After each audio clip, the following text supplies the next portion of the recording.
भगवत गीता अध्याय 4 ज्ञान कर्म संन्यास योग। दोस्तों, मनुष्य कोई भी काम दो ही कारणों से करता है, दुख की निवृत्ति और सुख की प्राप्ति के लिए। किंतु होता इसके बिल्कुल विपरीत है।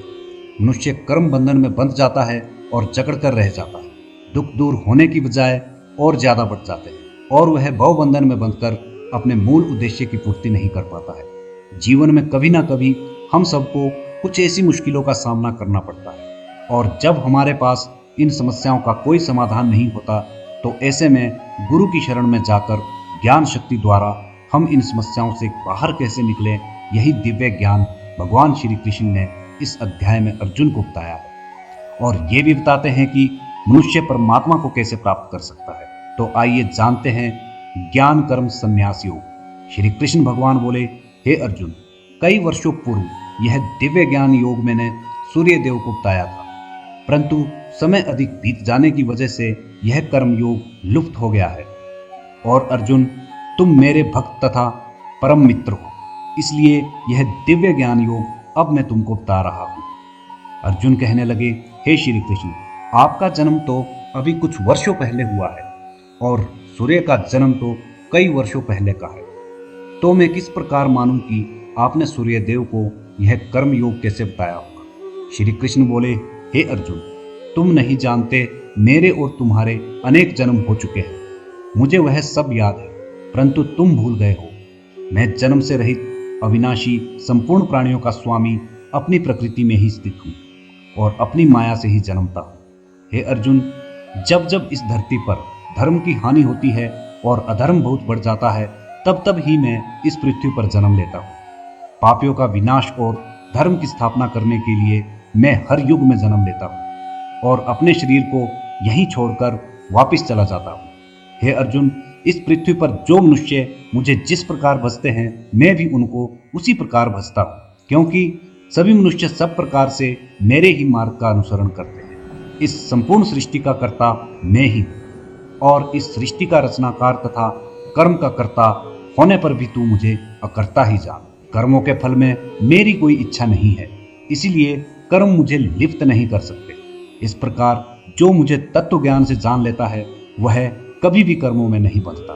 हे अर्जुन, इस संसार में कर्म और अकर्म को समझने में बुद्धिमान पुरुष भी भ्रमित हो जाते हैं। इसीलिए इस कर्म तत्व को मैं तुझे भली भांति समझाकर कहूँगा, जिसे जानकर तू इस कर्म बंधन से मुक्त हो जाएगा। जो कर्म में अकर्म और अकर्म में कर्म देखता है, वही पुरुष बुद्धिमान योगी है तथा समस्त कर्म को करने वाला है।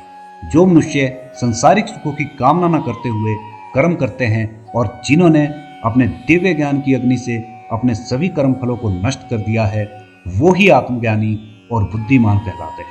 अपने कर्मों के फलों की इच्छा को त्याग कर ऐसे ज्ञानी पुरुष सदा खुश रहते हैं। वह संसार की भौतिक वस्तुओं पर निर्भर नहीं रहते हैं। ये ज्ञानी पुरुष कर्म करते हुए भी वास्तव में कोई कर्म नहीं करते। ऐसे योगीजन अपने कर्मों के फलों को त्याग देते हैं और इस संसार की किसी भी वस्तु को अपना ना समझकर उस परमात्मा को ही उसमें देखते हैं तथा अपने मन और बुद्धि को वश में रखते हैं। फिर वह अपने शरीर से कर्म करते हुए भी वह किसी पाप को प्राप्त नहीं हो। जो मनुष्य बिना इच्छा के कर्म करता है और बदले में उसको जो कुछ भी मिले उसी में सदा संतुष्ट रहता है तथा सुख दुख, सफलता और असफलता दोनों में एक समान रहता है, वह सभी प्रकार के कार्य करते हुए भी कर्म के बंधन में नहीं बंधता और संसारिक मोह से मुक्त हो जाता है और उसकी बुद्धि दिव्य ज्ञान में स्थित हो जाती है, क्योंकि वह अपने सभी कर्म यज्ञ के रूप में उस परमात्मा के लिए अर्पण कर देता है।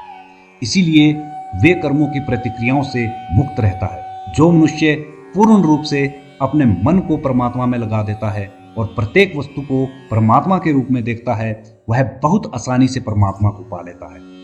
हे अर्जुन, इस संसार में योगीजन विभिन्न प्रकार के यज्ञ कर्मों द्वारा अपनी इच्छाओं की पूर्ति के लिए अलग अलग प्रकार से यज्ञ कर्म करते हैं। जैसे कुछ योगी संसारिक वस्तुओं की आहुति देते हुए यज्ञ द्वारा देवताओं की पूजा करते हैं। इससे उनकी इच्छा तो शीघ्र पूरी हो जाती है, परंतु वह कर्मों के फलों में फंसकर रह जाते हैं। कुछ योगीजन कठोर तपस्या करके मुझे पाने का प्रयास करते हैं और कुछ लोग अष्टांग योग यानी कि सत्य और अहिंसा का अभ्यास करते हैं, जबकि कुछ साधक कठोर प्रतिज्ञाएं यानी कि कठोर व्रत आदि करते हैं और अन्य योगीजन प्राणायाम की कठिन क्रियाओं द्वारा भीतरी और बाहरी श्वासों को रोककर प्राणवायु को नियंत्रित कर उसमें पूरी तरह से ध्यानमग्न हो जाते हैं। और कुछ योगीजन अपनी बोलने सुनने और अन्य इंद्रियों को अपने वश में कर उनके ऊपर संयम लगाकर प्रसन्न रहते हैं और अपनी आत्मा में ही मुझे पाने का प्रयास करते हैं। इस प्रकार इन सभी यज्ञ कर्मों के मार्गों द्वारा ये योगीजन अपनी अशुद्धता को शुद्ध करते हैं और इन यज्ञों का रहस्य जानने वाले तथा इनका अनुष्ठान करने वाले और अमृत के समान इन यज्ञ कर्मों का अनुभव करने वाले मनुष्य परम सत्य की ओर बढ़ते हैं। हे अर्जुन, इन सभी यज्ञ कर्मों में ज्ञान से युक्त होकर किया गया यज्ञ कर्म सभी प्रकार के भौतिक या द्रव्य यज्ञ कर्मों से श्रेष्ठ है और अंत में सभी यज्ञ कर्मों की चरम सीमा भी दिव्य ज्ञान में ही होती है। हे अर्जुन, इसलिए तुम्हें गुरु की शरण में जाकर विनम्र होकर उनसे ज्ञान प्राप्त करने की जिज्ञासा प्रकट करते हुए उनकी सेवा करनी चाहिए।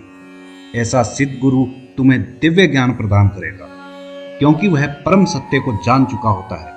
इस मार्ग का अनुसरण कर और गुरु से ज्ञानावस्था प्राप्त करने पर हे अर्जुन, तुम कभी भी मोह में नहीं पड़ोगे क्योंकि इस ज्ञान के प्रकाश में तुम यह देख सकोगे कि सभी जीव परमात्मा का ही अंश है और वे सब मुझ में ही स्थित है।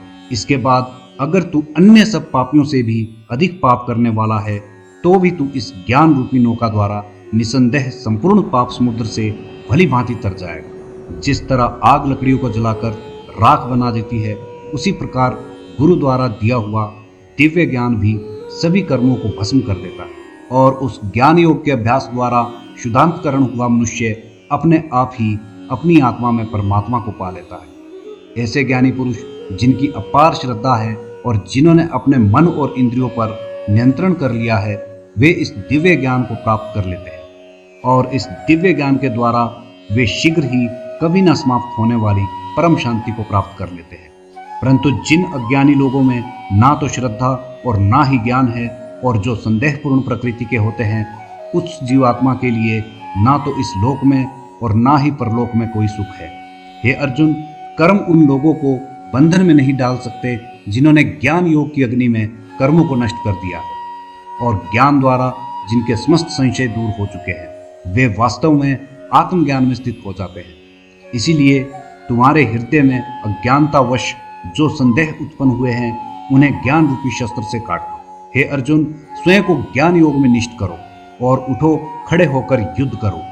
तो दोस्तों, भगवत गीता के 4थे अध्याय में श्री कृष्ण कहते हैं कि जब जब इस धरती पर पाप बहुत बढ़ जाता है और लोगों में नेगेटिव एनर्जी बहुत ज़्यादा बढ़ जाती है, तब तब इस धरती पर किसी न किसी रूप में आकर धर्म की स्थापना करते हैं। श्री कृष्ण बताते हैं कि मनुष्य को अपने सारे जरूरी कर्म अवश्य करने चाहिए, परंतु इनको वे अकर्ता बनकर ही करें और उनके लिए फल की इच्छा ना करें। अपने आप को कष्ट देकर व शरीर को प्रताड़ित करके तप करने से परमात्मा खुश नहीं होते, बल्कि वे निष्काम भावना से मेहनत करने वाले और अपने कर्मों में लगे रहने वाले मनुष्य से खुश रहते हैं। इस अध्याय में यह भी बताया गया है कि अगर आपको किसी से कुछ सीखना है तो सबसे पहले आपके मन में उसके प्रति रिस्पेक्ट होनी चाहिए और मन में कोई लालच या बुरी भावना नहीं होनी चाहिए। यह ज्ञान लेना और सीखना हमारे लिए इसलिए जरूरी है क्योंकि हम चाहे किसी भी फील्ड से हो, ऑब्वियस सी बात है कि हमें उस फील्ड के गुरु से नॉलेज तो लेना ही पड़ेगा और ज्ञान एक ऐसा माध्यम है जो इस लाइफ में आपके टारगेट और परमात्मा से मिला सकता है। तो दोस्तों, ये था अध्याय 4 ज्ञान कर्म संन्यास योग। जय श्री कृष्ण।